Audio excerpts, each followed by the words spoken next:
The Mohican legends of the Catskill Mountains warn of many things. They warn of the spirits locked in the deep cloves, and they warn of the ancient, man-eating monster whose bones form the very peaks and ridges. But the oldest, most urgent warning is of the mountain witch who spins the clouds. They say you must never mock her, never defy her, and above all, never touch the gourds that hang at Garden Rock. One man, lost and arrogant, broke that sacred rule. The sound that came from the shattered gourd was not the rattle of seeds. It was the roar of an unholy, pressurized flood, and the sound of his own inevitable 260-foot fall to an agonizing death. Before the Dutch ever named them the Catskills for the wild cats and panthers that stalked their ravines, the Mohican tribes knew them by a truer name, Onteora, the mountains of the sky.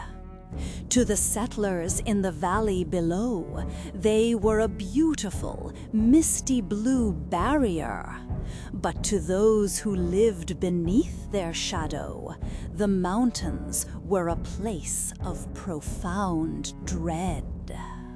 The native legends did not speak of majestic peaks, but of a monstrous entity. They claimed the mountains themselves were the fossilized skeleton of a colossal giant that had once fed on human beings, an elder god of immense hunger. The monster had been struck down by the Great Spirit as it floundered toward the ocean, its very bones hardening into the landscape. The two vast circular lakes near the summit, they whispered, were not glacial. They were the monster's eyes, still open, still watching. This entire region, this graveyard of a titan, was the domain of a single powerful entity, an ancient Indian witch. She was the matron of the valley, the high priestess of the peaks, the spinner of the clouds. It was said she held the very fabric of day and night, letting one out only after the other was safely contained, fearing their conflict. When a new moon was hung in the sky, she would climb to the highest peaks, slice the old moon into pieces, and fling them into the dark, creating the stars. Her power was not limited to the weather. She was a trickster, a being of cruel humor. She would take the form of a magnificent bear or a prize stag, luring hunters deep into the tangled, treacherous parts of the woods. She would lead them on a maddening, exhausting chase, always just out of reach, until they were breathless, lost, and desperate. And just as they closed in for the kill, she would lead them to the very brink of an abyss, the sheer 260-foot drop of the Catskill Clove, where she would leap into the open air with a sharp, dry, mocking ho-ho-ho, vanishing as they skidded to a halt, staring into the dizzying void. But her most sacred, most dangerous place was Garden Rock. It was a place where a small, clear lake once spread, a place the Mohicans would never, ever defile. For it was at Garden Rock that the witch kept her sacred, magical gourds. In 1765, a man named Elias Thorne arrived in the valley. Elias was not a settler. He was a surveyor from New York, a man of maps, sextants, and cold, hard logic. He was hired by the British Crown to map the untamed wilderness of the Catskills, to turn the savage mountains into neat, numbered plots of land. He viewed the Mohican legends with nothing but contempt. He hired a local Mohican guide, a man named Kell, to lead him into the high peaks. For 2 days they climbed, Elias making his notes, Kell guiding them with a silent, practiced ease. But on the 3rd morning, Kell stopped. They were at the base of a rocky, unsettling ridge. "We go no further," Kyle said, his face stoic. Elias lowered his map. "What do you mean, no further? The commission requires I map the summit lakes. That is where we are going." Cale shook his head, his eyes turning toward the twin lakes hidden above them. "The eyes of the giant," he whispered. "It is forbidden. It is her land." Elias let out an impatient sigh. "Her? Who is her?" "The witch," Cale said, his voice dropping. "She who spins the clouds. She rules on Tiora. We do not mock her. We do not trespass." Elias laughed. It was a short, sharp, ugly sound that echoed briefly in the trees. "A witch? You're afraid of a story? An old woman spinning clouds?" Cale's face hardened. The silence that followed was heavy, more threatening than the surveyor's laugh. "She is not a story, white man. She controls the day and the night. She cuts the stars from the old moon. The haze you see," he said, pointing to the faint, smoky veil of Indian summer, "is the smoke from her ancient forge. She has many forms. She sees you. She hears you. And she will punish those who mock her. I am here to map this land, not chase the fables of savages," Elias snapped. "If you will not take me, I will go alone. Keep your fee." Cale looked at him, a deep, profound pity in his eyes. "Be warned, surveyor. Do not follow her deer. Do not listen to her laugh. And if you value your soul, do not go near Garden Rock. And never, ever touch the gourds." Elias merely scoffed, shouldered his pack, and turned his back on the guide. He began his climb alone, pushing through the brush, determined to prove that logic and reason were the true masters of this new world.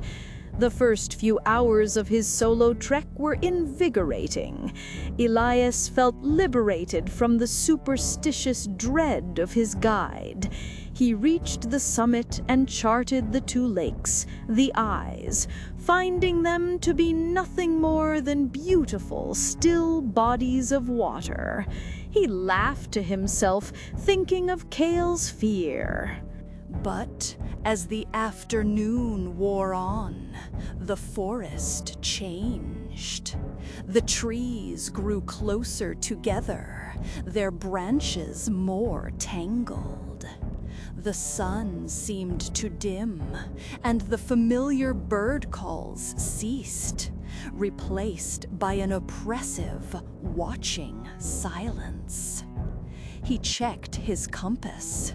It spun erratically.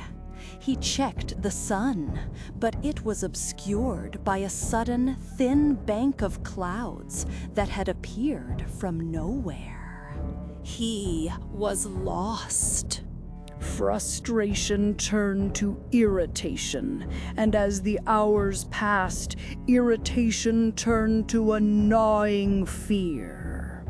The woods seemed to shift and move around him, the paths he thought he recognized leading only to dead ends. He was walking in circles. Just as a genuine cold panic began to set in, he saw it. Through a break in the trees, standing in a small glade, was a magnificent stag. It was larger than any deer he had ever seen, its antlers a majestic crown. It stood perfectly still, watching him. Elias forgot his fear, forgot his survey. His instincts as a hunter took over. This was a prize, a trophy that would make him the envy of every man in New York. He raised his rifle, his hands steady. He sighted down the barrel. The stag did not move. He fired. The sound of the shot was dead, flat, instantly swallowed by the trees. The stag didn't flinch. It simply turned, flicked its tail, and bounded gracefully into the forest.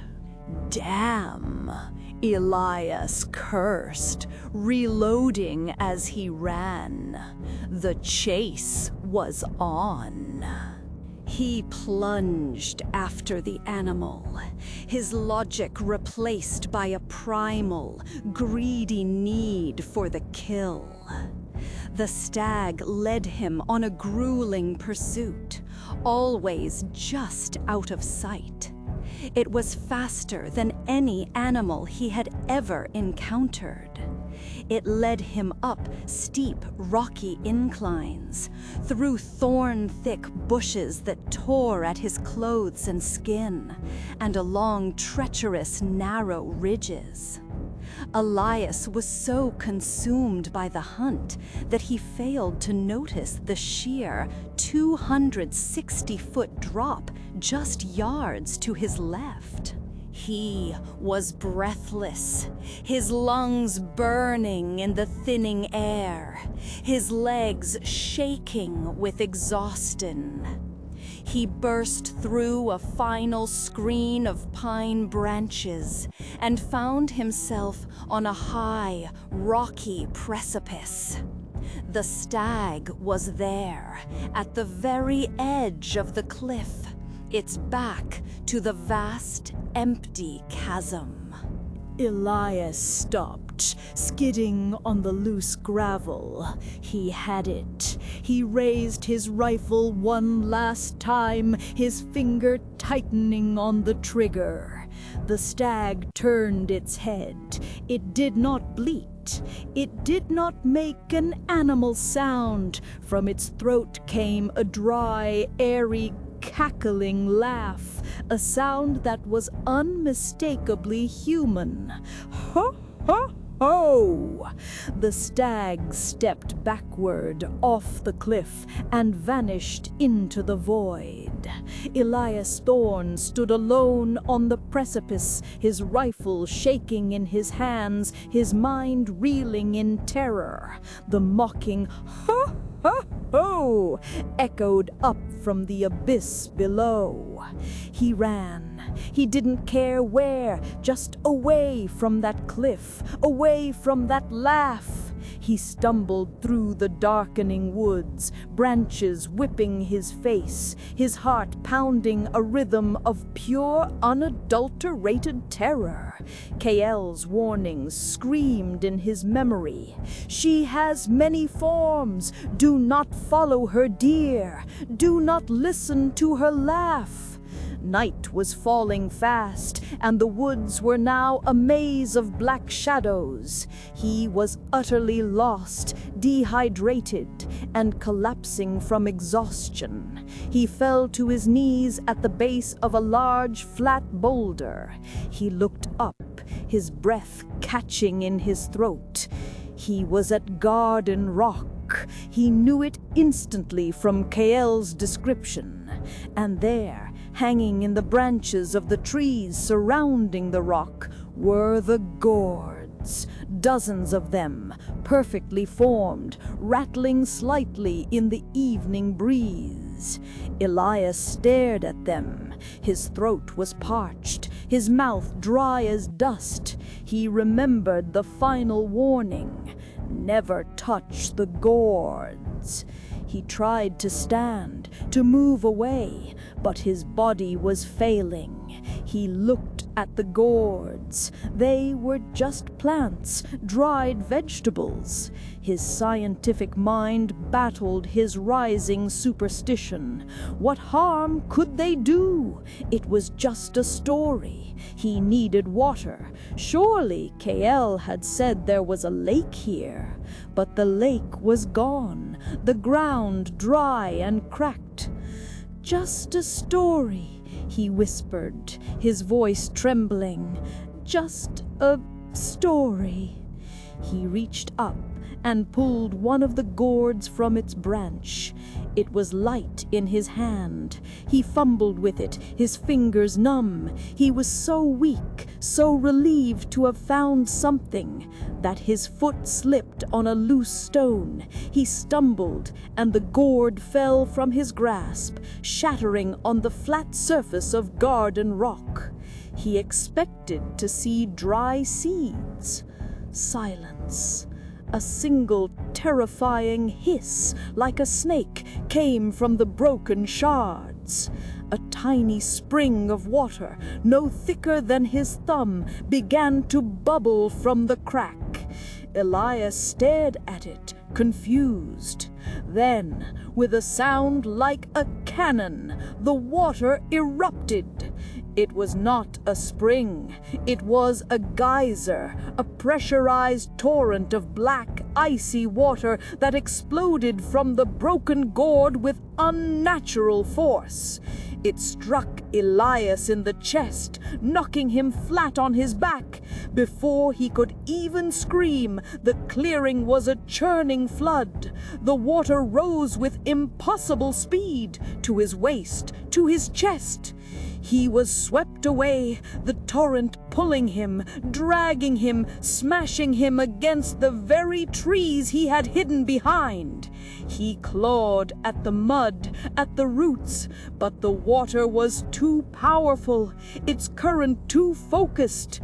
He realized, with a final, sickening surge of horror, where the water was taking him. It was dragging him back through the woods, back to the sound of that mocking laugh, back to the abyss, back to the Catskill Clove.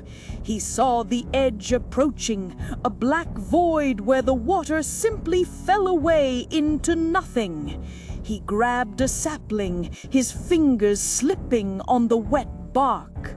The tree bent, then snapped.